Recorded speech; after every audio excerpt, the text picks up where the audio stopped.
जय हिंद फ्रेंड। हम स्टार्ट कर रहे हैं क्लास 9th का जियोग्राफी। अभी आपको पॉलिटी का एक चैप्टर कंप्लीट हो गया है। अब हम लोग क्लास 9th के जियोग्राफी का एक चैप्टर देखेंगे और ये थोड़ा सा छोटा है चैप्टर, तो पूरा चैप्टर एक ही क्लास में हम लोग इसको कंप्लीट कर लेंगे। आज की क्लास में पूरा कंप्लीट हो जाएगा। जो भी जब तक जो है क्लास कंप्लीट नहीं होता है तो चलेगी ये क्लास।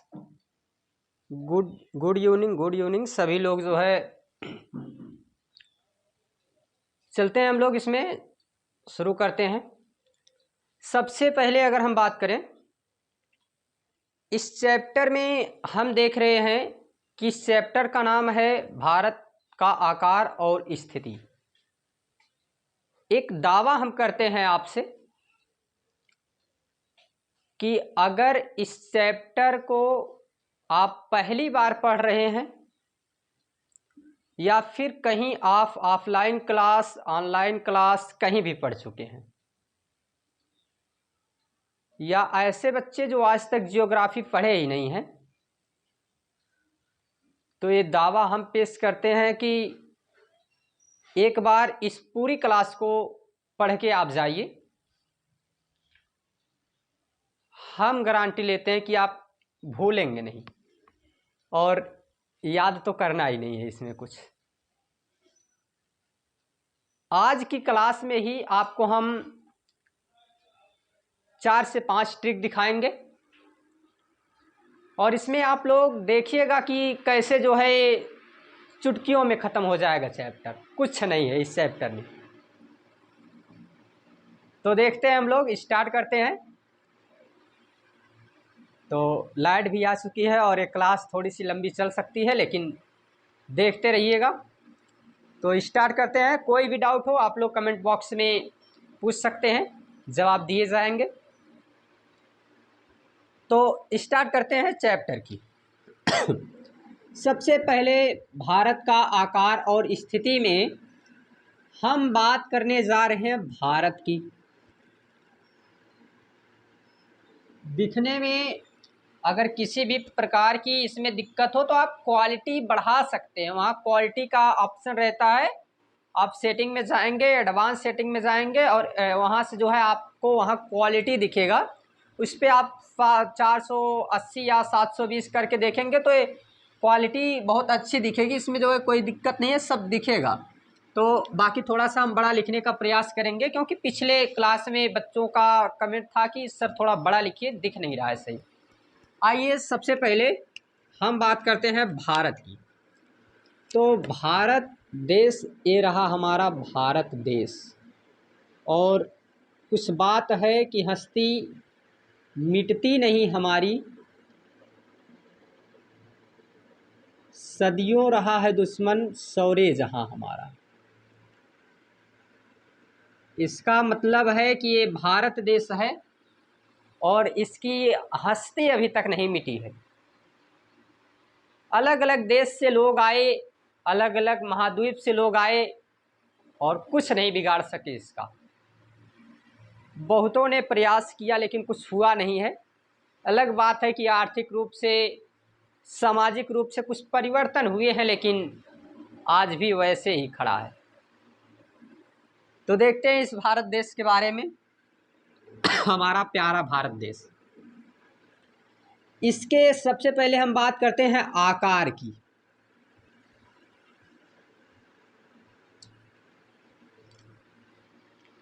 और आकार से पहले थोड़ी इसकी स्थिति देख लेते हैं, कहाँ ये है, ठीक ना। स्थिति और आकार इस चैप्टर का नाम ही है।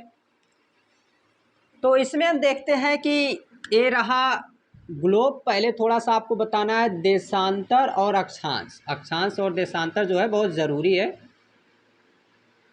तो सबसे पहली बात तो सर्कल नहीं बनता है।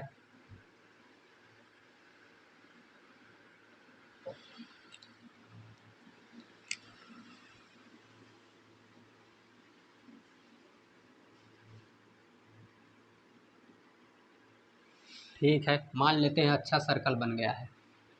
तो ये क्या है, पृथ्वी है। देखिएगा, पृथ्वी के बारे में जब आप छोटे थे तो घर वाले बताते थे कि पृथ्वी गोल है, अंडाकार है, सेब की तरह है, ऐसे अलग अलग बातें आपको बताई जाती थी। लेकिन जब आप बड़े हुए अब बताया जाता है कि पृथ्वी जियोइड है, यानी पृथ्वी का आकार कैसा है जी? इसका आकार है भू आभ, हिंदी में कहा जाता है भू आभ, और इंग्लिश में इसे कहते हैं जियोइड। यानी एक गोलाकार ना होके इस तरीके से थोड़ी टेढ़ी मेढ़ी है, इसका आकार गोलाकार नहीं है। तो हम कह सकते हैं कि जैसे चेहरे की तरह, कहीं माउंट एवरेस्ट है तो कहीं मरियाना ट्रेंच है, इस सवाना घास के मैदान हैं। तो इस तरीके से जो है आप देख सकते हैं कि पूरी तरीके से हमारी पृथ्वी गोलाकार नहीं है। ये छोटे रहते हैं तब बताया जाता है कि गोलाकार है। इस पृथ्वी पे कुछ लाइनें खींची गई हैं, काल्पनिक हैं। कुछ लाइनें इस पे खींची गई हैं सीधी, ऐसी लाइनें खींची गई हैं,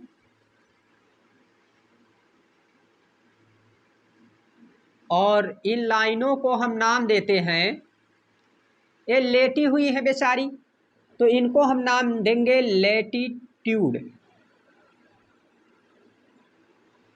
लेटीट्यूड इसको कहेंगे, लेटी हुई लाइन। और इसी में कुछ लाइनें कैसी हैं, तो लाइनें जो हैं वो खड़ी हैं, लंबी लाइनें हैं ऐसी। और ये जो लंबी लाइनें हैं इन्हीं को हम नाम देंगे लॉन्गिट्यूड। ये है लॉन्गिट्यूड और ये है लैटिट्यूड। लैटिट्यूड का मतलब होता है अक्षांश और लॉन्गिट्यूड का मतलब होता है देशांतर।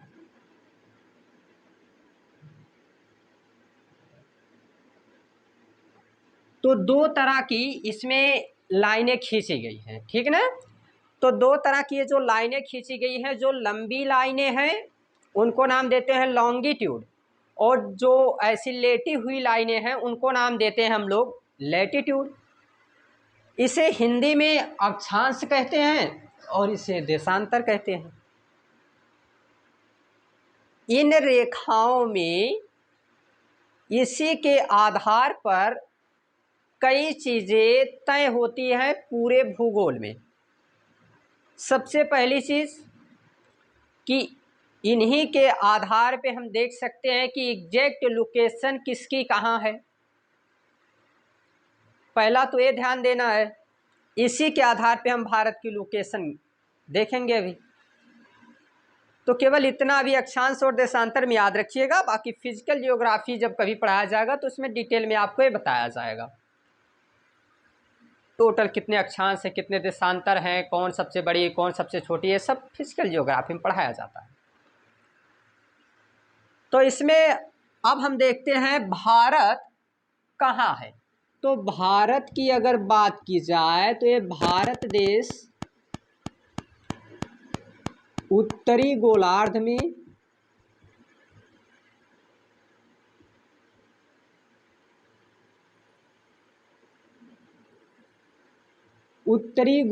में स्थित है। अब उत्तरी गोलार्ध में स्थित है, इसका क्या मतलब हुआ? उत्तरी गोलार्ध का मतलब है कि ये है पूरा गोला, ठीक ना। ये पूरा क्या है? एक सर्कल है, और इस सर्कल के बीचों बीच में एक लाइन खींची गई है, और इस लाइन का नाम है विषुवत रेखा।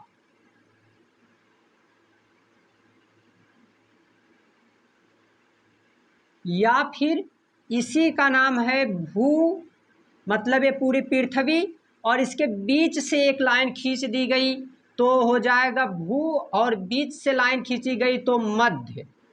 और क्या खींची गई लाइन तो कहेंगे रेखा, भूमध्य रेखा। ये कौन सी लाइन है? भूमध्य रेखा। ध्यान से समझना है, ये पूरी पृथ्वी थी, इसको हम गोलाकार मान रहे हैं, तो इसके बीच से एक लाइन खींचते हैं, बीच से खींचे किसके बीच से? तो पृथ्वी के बीच से। पृथ्वी को कहते हैं भू, और भू के बीचों बीच से खींच रहे हैं तो कहेंगे मध्य। और क्या खींच रहे हैं? लाइन।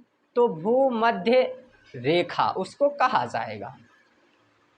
तो इसमें हम ये याद रखेंगे, आपको याद रखना है कि पूरा जो मैप होता है, मानचित्र, इसमें ध्यान देना होता है कि हमेशा ये डायरेक्शन 4 याद रखना है।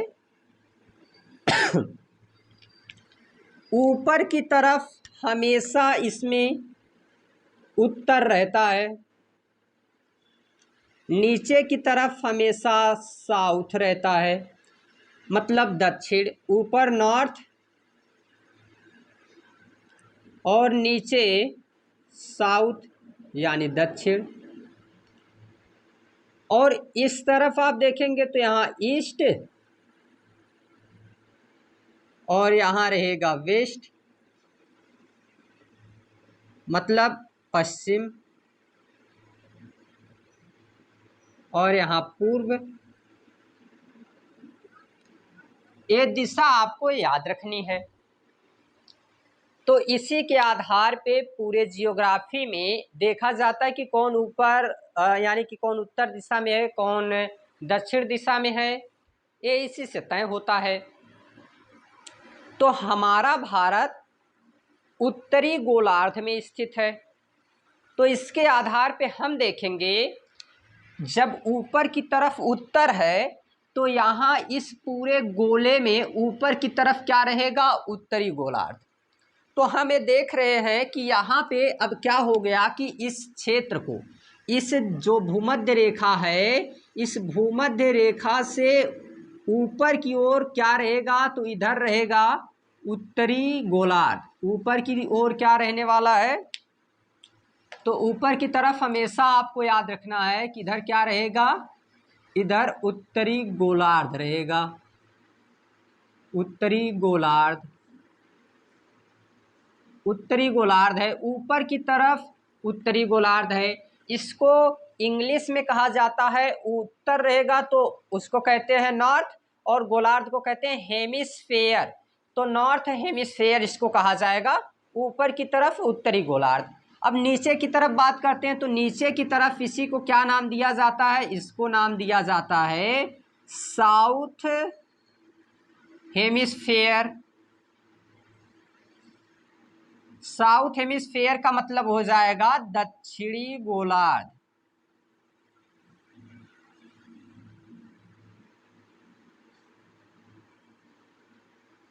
ठीक है, अभी तक कोई दिक्कत नहीं। इसमें आपको ऊपर की तरफ उत्तरी गोलार्ध और नीचे की तरफ दक्षिणी गोलार्ध। तो हमारा भारत कहाँ स्थित है? उत्तरी गोलार्ध में। लेकिन उत्तरी गोलार्ध में भी पूर्वी गोलार्ध में है, उत्तर पूर्वी गोलार्ध इसीलिए कहा जाता है।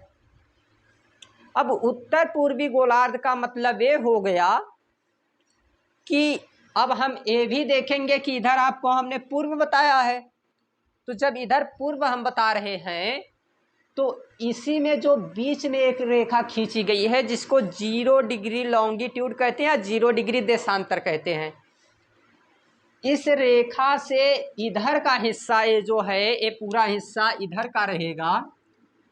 इस रेखा से इधर का जो हिस्सा है इसको हम लोग नाम देंगे पूर्वी गोलार्ध, और इसके इधर का ये पूरा हिस्सा जो रहेगा, ये पूरा, इसको हम लोग नाम देंगे पश्चिमी गोलार्ध। ठीक ना? केवल इतनी सी बातें हुई हैं। इसमें थोड़ा दिख नहीं रहा होगा, यहाँ पे, यहाँ क्लियर दिखेगा। ठीक ना? यहाँ ठीक है। तो इसमें ऊपर की तरफ ये जो ऊपर है इसको कहेंगे नॉर्थ हेमिस्फेयर, उत्तरी गोलार्ध।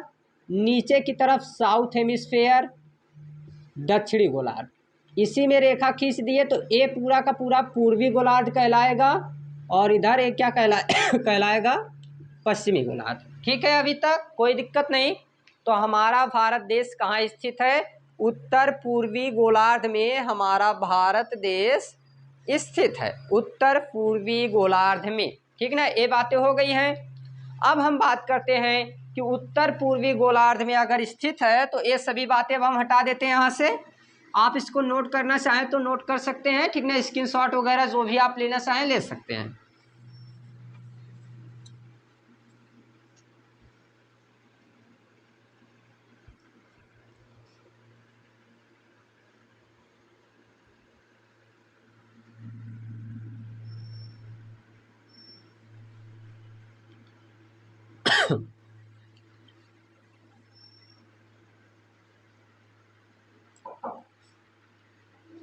सो आई होप कि आप लोग जो है अभी पूरा समझ चुके होंगे। अब हम बात कर लेते हैं इसमें। हमें पता चल गया कि कहाँ स्थित है भारत। भारत है उत्तर पूर्वी गोलार्ध में स्थित है। इसका सबसे, अब देखिए जैसे पृथ्वी में है उत्तर पूर्वी दक्षिण और पश्चिमी सब स्थान है, वैसे इसमें भी है। तो इसका सबसे दक्षिणी जो इसका जो हिस्सा है ये कितना है, तो 8 डिग्री 4 मिनट उत्तर से लेकर 37 डिग्री 6 मिनट उत्तर तक फैला है। मतलब इस गोले में यहाँ एक लोकेशन है, ये तो 0 डिग्री है, तो यहाँ खींचेंगे ये 8 डिग्री हो जाएगी। और यहाँ से ये 8 डिग्री से लेके ये यहाँ 8 डिग्री की लाइन एक रहेगी, तो 8 डिग्री से लेके यहाँ ये 37 डिग्री तक, 8 डिग्री 4 मिनट से 37 डिग्री 6 मिनट तक, ठीक ना। ये उत्तर से उत्तर तक फैला है। इसको उत्तर से उत्तर क्यों कह रहे हैं, क्योंकि पूरी तरीके से उत्तरी गोलार्ध में है। फिर ये यहाँ अगर हम बात करें तो 68 डिग्री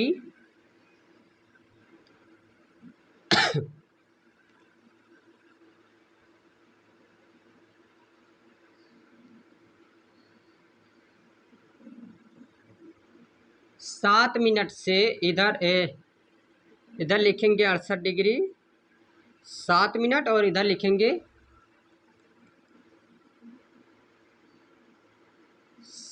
97 डिग्री 25 मिनट पूर्व तक, पूर्व से लेकर पूर्व तक फैला हुआ है। इसका क्या मतलब है, मतलब इस गोले में यहाँ एक लाइन खींची गई है 68 डिग्री पे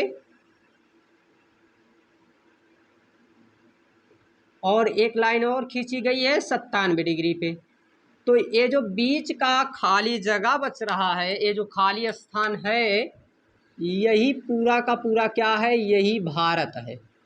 यही जो है पूरा क्या है, यही भारत है। अब जो है आप लोगों को इतनी बातें पूरी क्लियर हो चुकी हैं, ठीक ना। इसमें किसी को कोई दिक्कत नहीं है। आगे हम लोग बढ़ते हैं। अब इसमें अगर हम लोग बात करें तो ये पूरा का पूरा क्या है, ये आप लोगों का अभी तक जितना एक कंप्लीट हुआ इसके आकार के बारे में था कि ये स्थित कहाँ है, ठीक।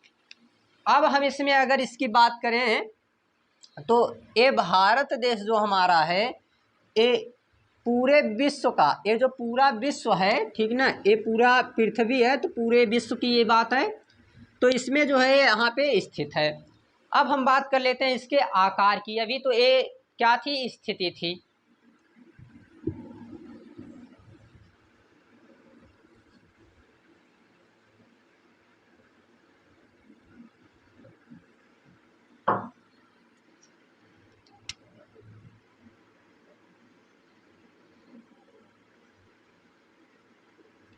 आकार की बात करते हैं और आकार में अगर हम लोग देखें, आकार में अगर हम लोग देखना चाहें तो ये पूरी पृथ्वी है और इस पूरे पृथ्वी का ये भारत देश जो है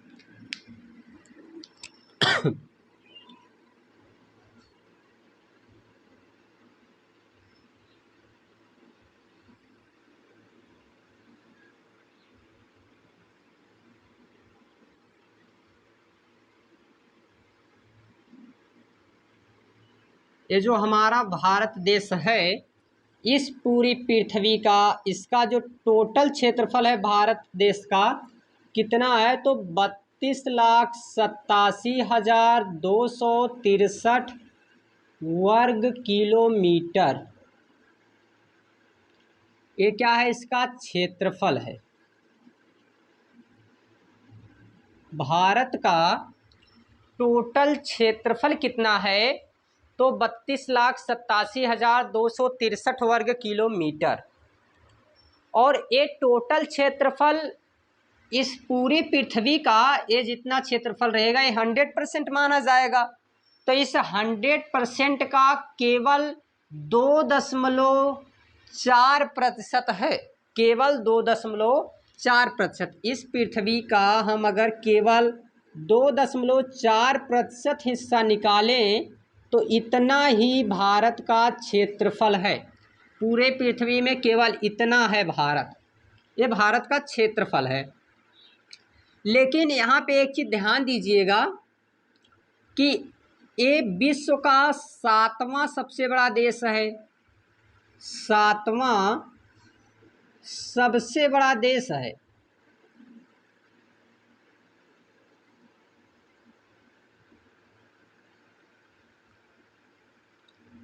सातवां सबसे बड़ा देश है क्षेत्रफल की दृष्टि में। जब 7वां सबसे बड़ा देश है तो 6 बड़े देश कौन कौन से हैं, तो उनके लिए पहली ट्रिक आपके सामने, और वो ट्रिक है रुक चीन,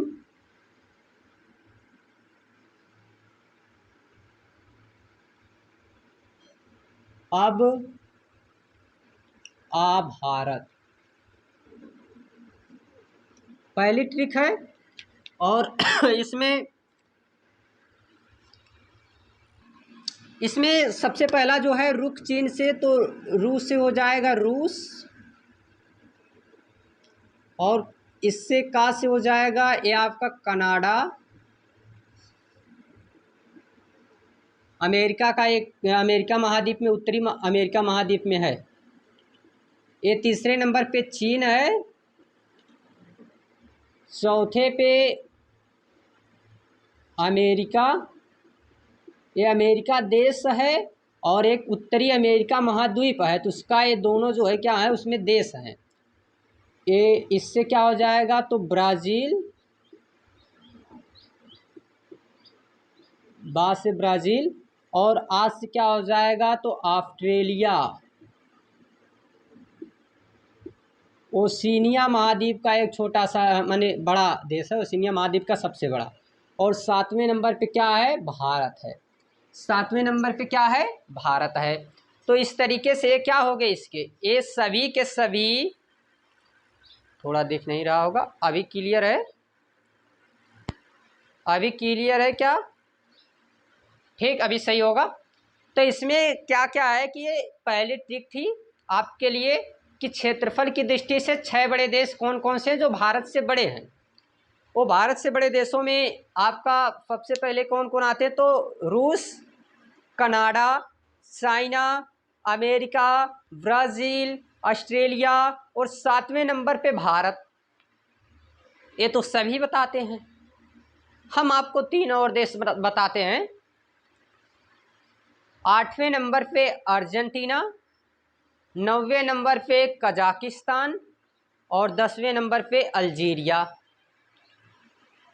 तो 7 पे भारत है, 8वें पे अर्जेंटीना है, 9वें पे कजाकिस्तान है, और 10वें पे अल्जीरिया है। ये 10 क्षेत्रफल की दृष्टि से विश्व के सबसे बड़े देश हैं। अब हम बात करते हैं भारत के बारे में, इसके अंदर की तरफ अब जो है हम लोग थोड़ा ध्यान देते हैं इसमें। अभी तो सब इसका बाहरी अध्ययन किया जा रहा था, देखते हैं हम लोग अब।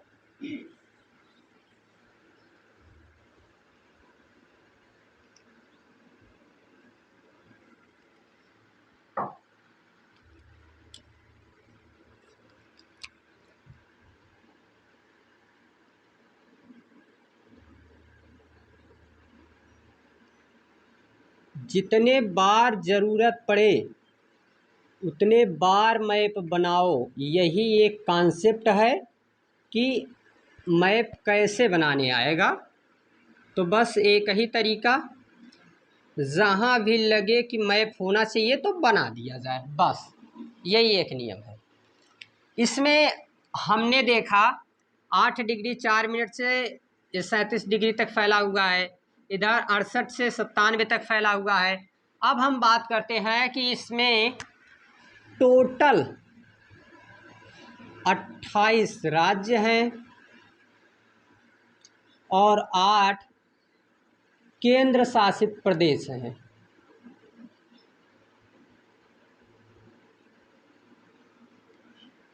ठीक, इस पूरे भारत का क्षेत्रफल 32,87,263 वर्ग किलोमीटर।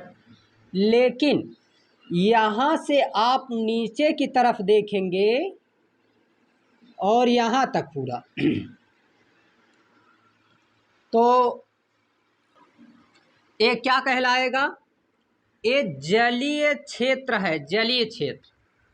यहाँ से यहाँ तक का ये जो पूरा क्षेत्र है, यहाँ क्या है तो इधर जल है, जल। ये पूरा का पूरा क्या है, इधर जल है और ये पूरा जल है जब, तो इधर ऊपर की तरफ इधर सब स्थल हैं। यहाँ पहला एक पड़ोसी देश है जिसका नाम है पाकिस्तान।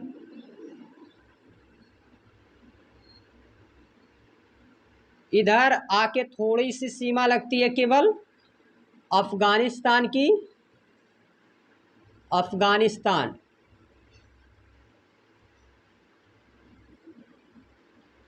यहाँ ये पूरा इधर फैला हुआ है, इधर ये पूरा का पूरा क्षेत्र जो है चीन, और यहाँ ये छोटा सा फैला है नेपाल, और नेपाल के बाद यहाँ है भूटान। यहाँ ये पूरा है बांग्लादेश।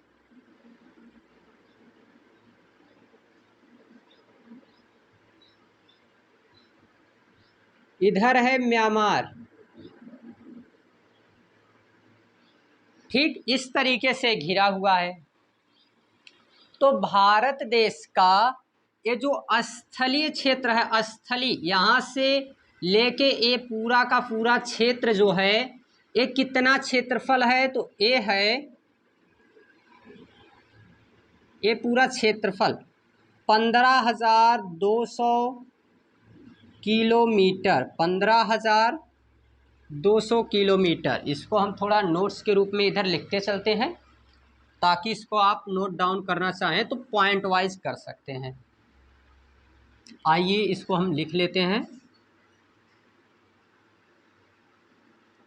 पहला टोटल क्षेत्रफल,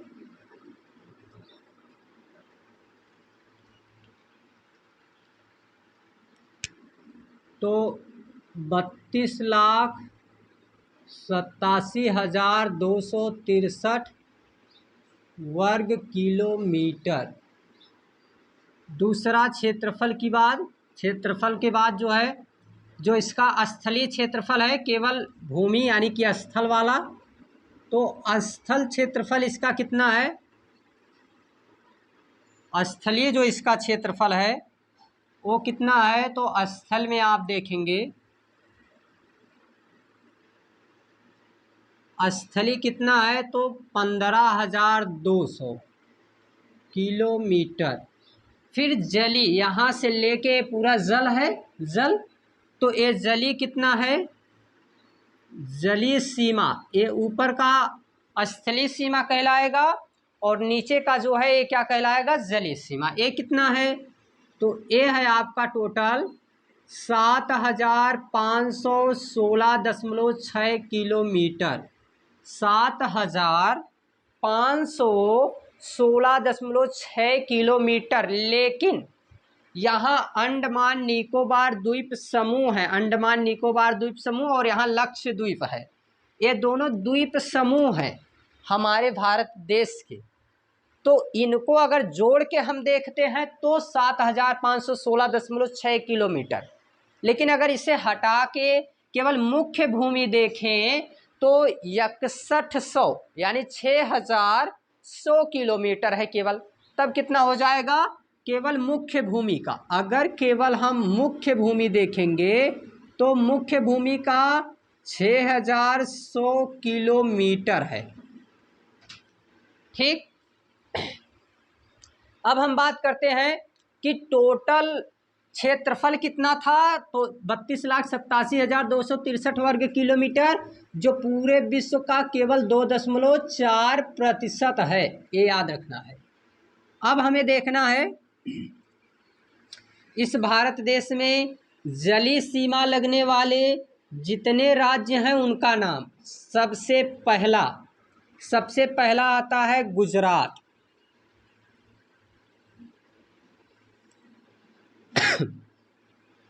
दूसरे नंबर पे आता है महाराष्ट्र। पहला गुजरात है,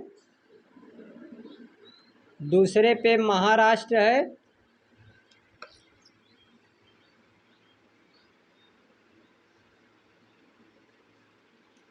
तीसरे पे कर्नाटक,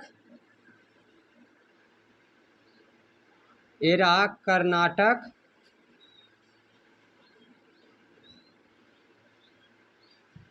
यहाँ एक छोटा सा राज्य है और उसका नाम है गोवा।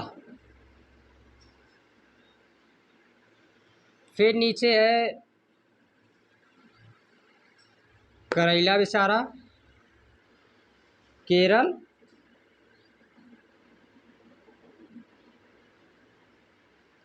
इधर आप आएंगे तो तमिलनाडु,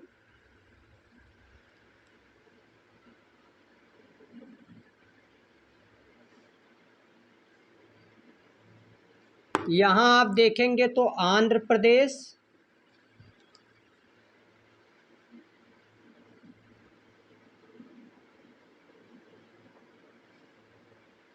और आंध्र प्रदेश के ऊपर यहाँ उड़ीसा, और उड़ीसा के बाद एक आखिरी है पश्चिम बंगाल।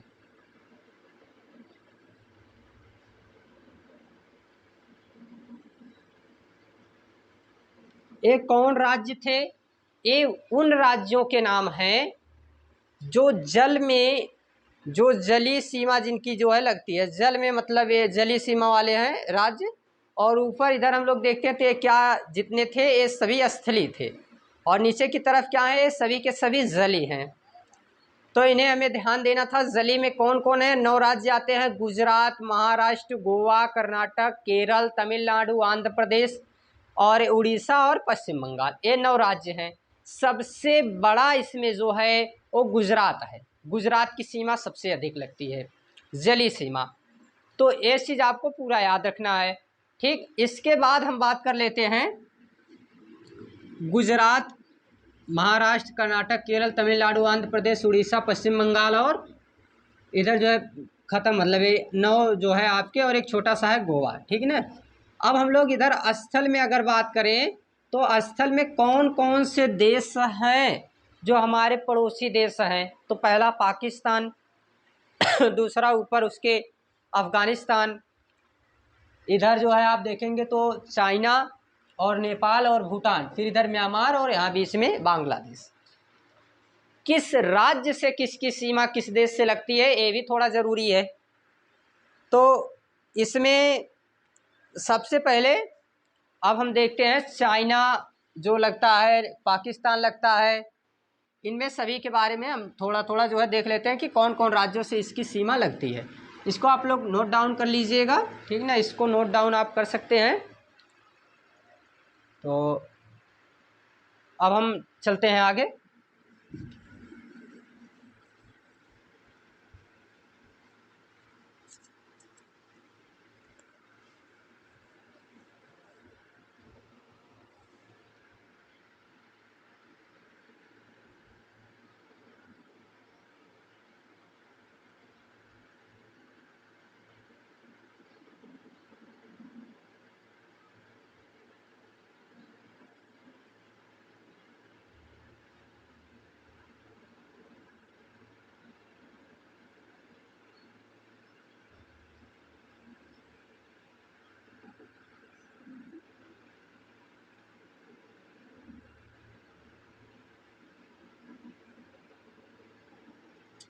देखते हैं इसमें।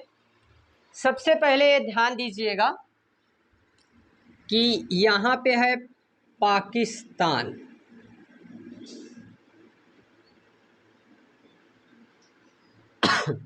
और पाकिस्तान से सबसे पहली जो सीमा लगती है वो लगती है गुजरात की। गुजरात के बाद इसकी सीमा लगती है राजस्थान से।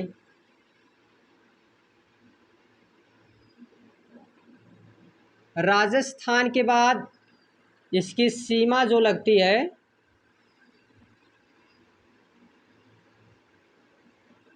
पंजाब से, और यहाँ जम्मू कश्मीर से। ठीक, तो ये 4 राज्य हैं जिससे सीमा किसकी लगती है, पाकिस्तान की। म्यांमार से केवल लद्दाख की लगती है। फिर यहाँ पे है चीन, और चीन से किसकी किसकी सीमा लगती है, तो चीन से जिसकी सीमा लगती है उसके लिए याद रखिएगा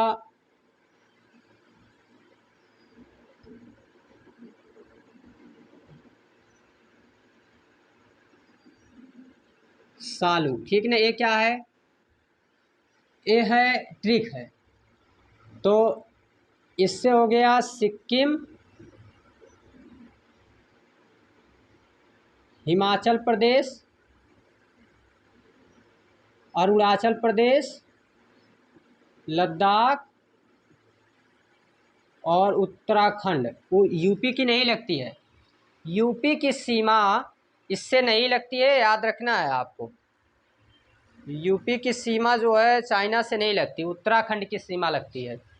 आइए देखते हैं, ये रहा उत्तराखंड। ठीक ना,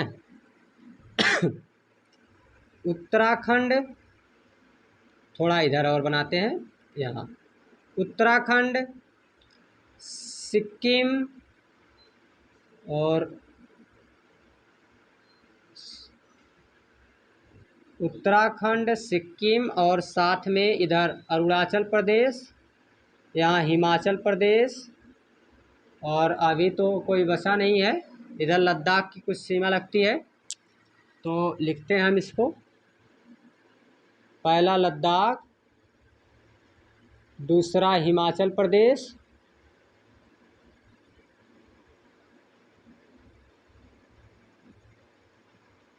तीसरा उत्तराखंड,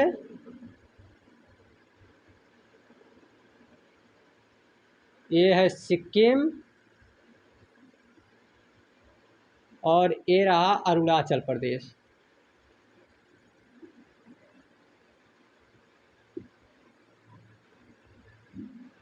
ठीक, इससे लगती है चाइना की सीमा। जो राज्य, ऐसे राज्य जिनकी सीमा चाइना के साथ लगती है। ठीक ना, ये ऐसे पड़ोसी देश है चाइना हमारा, जिससे जो है मतलब हमारे राज्यों की सीमा लगती है, जिसकी जिसकी लगती है, तो उसका हम बता रहे हैं आपको। आगे हम बात करते हैं, ये 2 हो गए हैं। अब थोड़ा इसको हटाते हैं, फिर आगे देखते हैं।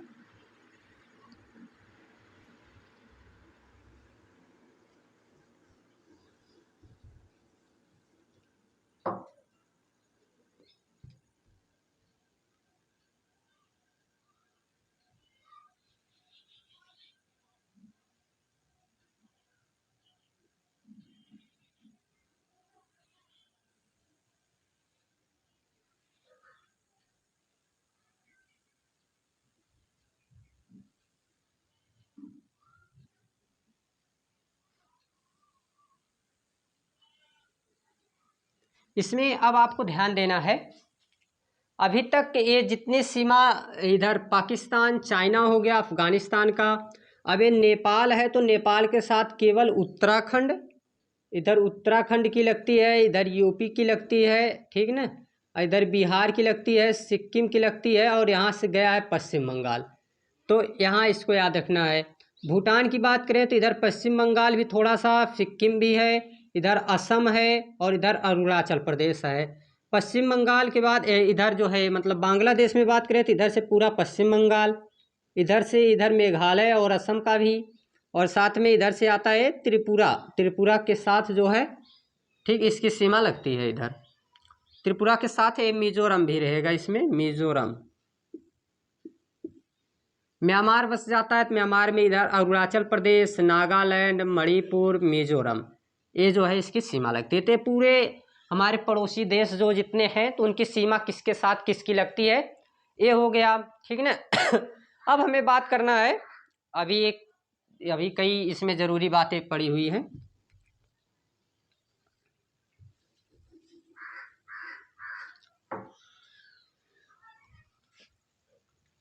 अब इसमें आपको ध्यान देना है कि कर्क रेखा जो है, ठीक ना, थोड़ा सा अब वीडियो जैसे जैसे शाम हो रहा है, मतलब थोड़ा सा अंधेरा होगा तो इसलिए वो ऐसा थोड़ा दिखेगा जो है, फिर भी क्लियर आप लोगों को दिखेगा, इस पर कोई दिक्कत नहीं आने वाली है, ठीक ना, क्लियर जो है दिख रहा होगा आपको। तो इसमें हम बात करें अगर, तो कर्क रेखा कौन कौन से राज्यों से होकर गुजरती है। कर्क रेखा देखिए इसी अक्षांश देशांतर से ही मिला है। 0 डिग्री को विषुवत रेखा कहते हैं, ऊपर 23.5 डिग्री को क्या कहते हैं हम लोग, कर्क रेखा कहते हैं इसको, और नीचे 23.5 डिग्री की जो रेखा है इसको नाम दिया जाता है मकर रेखा। तो यही जो कर्क रेखा है ये हमारे भारत देश को 2 बराबर भागों में क्या करती है, बांटती है। कर्क रेखा कितने डिग्री से कैसे कहाँ तक है, तो ये 23.5 डिग्री नॉर्थ में है यहाँ पे, और हमारे भारत को 2 बराबर भागों में बांटती है। इसके लिए ट्रिक है एक, कौन कौन राज्यों से होकर गुजरती है, तो ट्रिक है मित्र पर गमछा झार।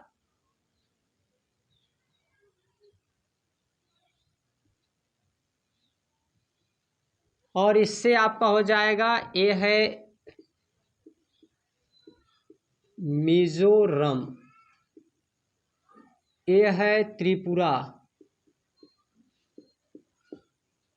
ये है पश्चिम बंगाल,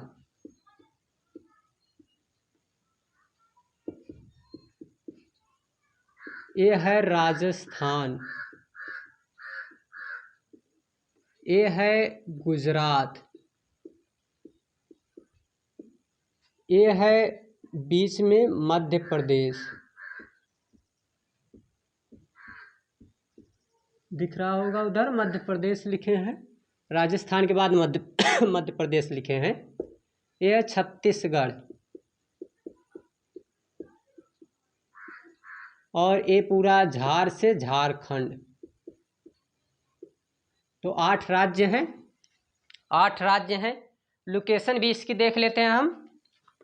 गुजरात इधर, गुजरात, राजस्थान, मध्य प्रदेश, छत्तीसगढ़, पश्चिम बंगाल, और इधर यहाँ पे त्रिपुरा, और यहाँ पे मिजोरम, ठीक ना। गुजरात, राजस्थान, मध्य प्रदेश, छत्तीसगढ़, पश्चिम बंगाल, त्रिपुरा और मिजोरम, ठीक ना। और ट्रिक से है मित्र पर गमछा झार, तो यहाँ ट्रिक से आप याद करेंगे तो मिजोरम, त्रिपुरा, पश्चिम बंगाल, फिर उधर जो है राजस्थान, ये ट्रिक से भी आप लोग याद कर सकते हैं और डायरेक्ट भी याद कर सकते हैं, ठीक। अभी एक और ज़रूरी बात है इसमें, ऐसे ही एक रेखा जैसे ये 23.5 डिग्री पे एक रेखा गई है जिसको हम नाम देते हैं कर्क रेखा, ऐसे ही एक रेखा यहाँ से गुजरती है, यहाँ से एक रेखा गुजरती है, उत्तर प्रदेश के मिर्ज़ापुर से होकर पास होती है। इस रेखा का नाम है मानक समय रेखा, मानक समय रेखा। ये जो है 30 डिग्री और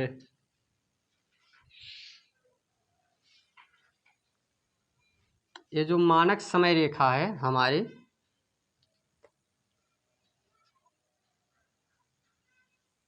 अस्सी डिग्री पे है, ठीक ना, 80 डिग्री 30 मिनट से होके ये जो है गुजरती है मानक समय रेखा भारत के बीचों बीच से।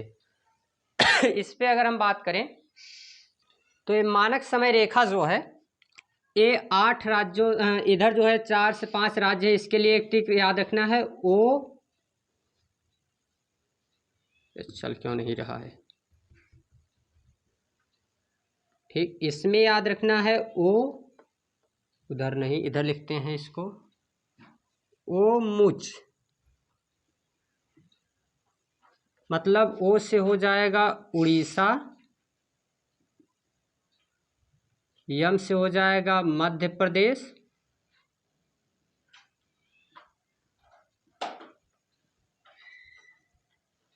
यू से हो जाएगा उत्तर प्रदेश, सी एच से हो जाएगा छत्तीसगढ़, और ए से हो जाएगा आंध्र प्रदेश। इन राज्यों से होकर गुजरती है ये मानक समय रेखा। ठीक ना, मानक समय रेखा। अभी अंधेरा थोड़ा ज़्यादा हो गया, ठीक ना, तो इसमें अब हम लोग नहीं क्लियर दिखेगा वीडियो, ठीक ना, तो इसको अब लाइट जो है नहीं, तो इसको आगे हम लोग जो है अगले वीडियो में, मतलब दूसरा जो इसका चैप्टर रहेगा तो उसी में इसको कवर करेंगे। अभी इसमें क्लियर नहीं दिख रहा होगा, ठीक ना, काफ़ी ज़्यादा जो है थोड़ा अंधेरा दिखने लगा है इसमें, तो थोड़ा क्लियर करने का प्रयास कर रहे हैं। देखिए, कवर करते हैं, देखते हैं अगर चल सकता है तो चलता है थोड़ा।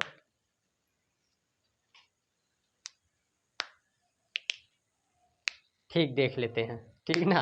तो इसमें क्या करते हैं हम लोग कि ये जो राज्य हैं, मानक समय रेखा का मतलब है समय रेखा, समय को जो है बांटने वाली ये रेखा है, ठीक ना।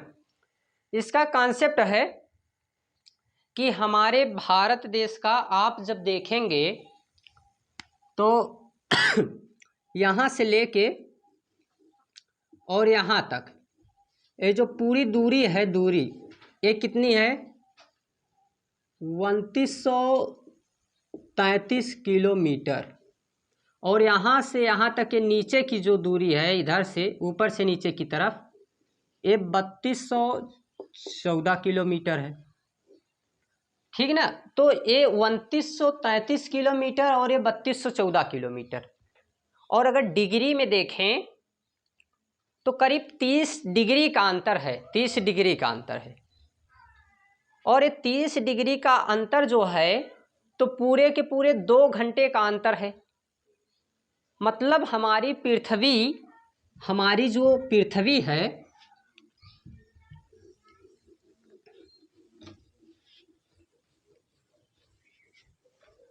हम आपको कॉन्सेप्ट एक बताना है तो इसलिए चाह रहे हैं कि कंप्लीट हो जाए। ये हमारी पूरी पृथ्वी है और ये पृथ्वी क्या कर रही है? घूम रही है। ये पृथ्वी जो है ये चक्कर लगा रही है सूर्य का, सूर्य का जो है चक्कर लगा रही है, इस तरीके से घूमती है। और साथ में ये खुद भी घूम रही है, ईस्ट टू वेस्ट।